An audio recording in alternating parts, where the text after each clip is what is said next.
എല്ലുകളിലെ അർബുദത്തിന് കുട്ടികളിൽ ശസ്ത്രക്രിയ നടത്തേണ്ടി വരുമ്പോൾ മാതാപിതാക്കൾക്ക് ഒരുപാട് ആശങ്കയുണ്ടാകും. അതേക്കുറിച്ചാണ് ഇന്ന് ഫാമിലി ഡോക്ടർ സംസാരിക്കുന്നത്. കൊച്ചി VPS ലേക്ക് ഷോറിലെ ortho oncologist doctor Ebin Rahman വരുന്നു.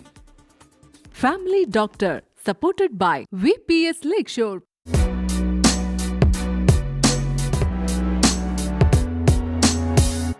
കുട്ടികളുടെ ട്രീറ്റ്മെൻറ്റ് റെസ്പോൺസ് ഇത്രയും കൂടി വലിയ വെച്ച് നോക്കുമ്പോൾ ട്രീറ്റ്മെൻറ്റ് റെസ്പോൺസ് നല്ലത്.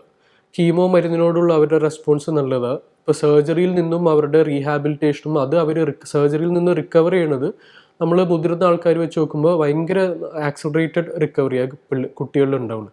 കുട്ടികളിലുള്ള മെയിൻ ചലഞ്ച് സർജിക്കൽ ചലഞ്ച്. കാരണം ചെറിയ എല്ലുകളാണ്, ചെറിയ രക്തക്കുഴലുകളാണ്. അപ്പോൾ ആ കറക്റ്റ് ആ എല്ലിന് സൈസായിട്ടുള്ള വെക്കാൻ പറ്റിയ പ്രോസ്തെസിസ് കിട്ടണം. അങ്ങനത്തെ ചലഞ്ചസ് കൂടുതലും സർജറീസിലാണുള്ളത്.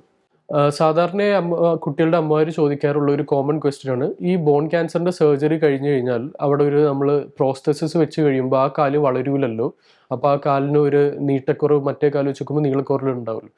എന്നാൽ നമുക്കിപ്പോൾ നമ്മുടെ മോഡേൺ അഡ്വാൻസസ് ഭയങ്കരമായിട്ടും മോഡേൺ സയൻസ് അഡ്വാൻസ് ചെയ്ത് കാരണം നമുക്കിപ്പോൾ എക്സ്പാൻഡബിൾ പ്രോസ്തെസിസ് എന്ന് പറഞ്ഞ ഒരു പ്രോസ്തെസിസ് ഉണ്ട്. അതായത് എല്ലാ കൊല്ലവും നമുക്ക് ആ ഉള്ളിൽ വെച്ചേക്കുന്ന പ്രോസ്തെസിസ് മറ്റേ ഓപ്പോസിറ്റ് കാലിൻ്റെ നീളം കൂട്ടുന്നതിനനുസരിച്ച് തന്നെ നമുക്ക് ഈ കാലിൻ്റെ നീളം കൂട്ടിക്കൊണ്ടിരിക്കാൻ പറ്റും.